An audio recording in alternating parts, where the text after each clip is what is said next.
I say the Sada, and I choose these for me. It's like a newborn, and I'm very happy. ইসলাম ধর্মে প্রবেশের প্রথম ধাপ হিসেবে বিবেচিত হয় কালিমা শাহাদাত পাঠ।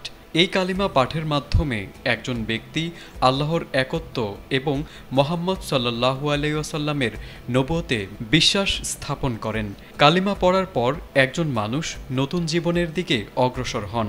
ঠিক এমনই এক ঘটনা ঘটেছে ইতালীয় অধিকারকর্মী টমাসো বর্তোলজ্জির জীবনে, যিনি ইসরায়েলি কারাগারে আটক অবস্থায় কালিমা শাহাদাত পাঠ করে ইসলাম ধর্ম গ্রহণ করেন।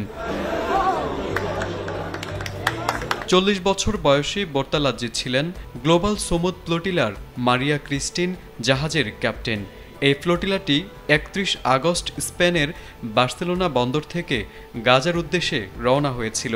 তাদের লক্ষ্য ছিল অবরুদ্ধ গাজার মানুষের কাছে খাদ্য ও চিকিৎসা পৌঁছে দেওয়া।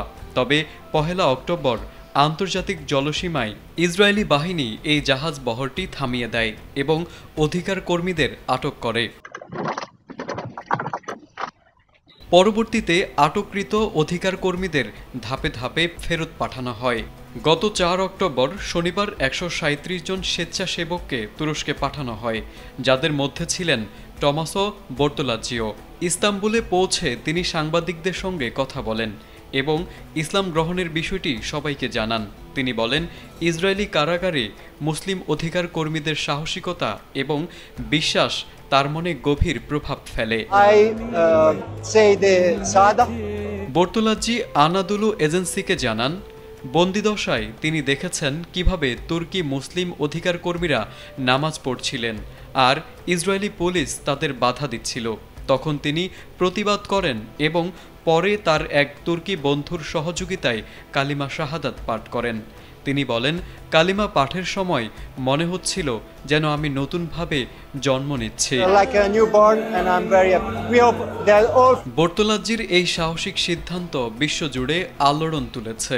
তার ইসলাম গ্রহণের ভিডিও ও সাক্ষাৎকার অনলাইন জুড়ে ছড়িয়ে পড়েছে। এতে দেখা যায় তিনি ফিলিস্তিনি কেফিয়া পড়ে আছেন এবং দৃঢ়চিত্তে নিজের বিশ্বাসের কথা বলছেন। বিশ্লেষকরা বলছেন, এই ঘটনা প্রমাণ করে সত্য ও ন্যায়ের প্রতি আকর্ষণ এবং আধ্যাত্মিক পরিপূর্ণতা খোঁজার প্রক্রিয়া কখনো কোনো সীমান্ত বা শৃঙ্খলে আটকে থাকে না।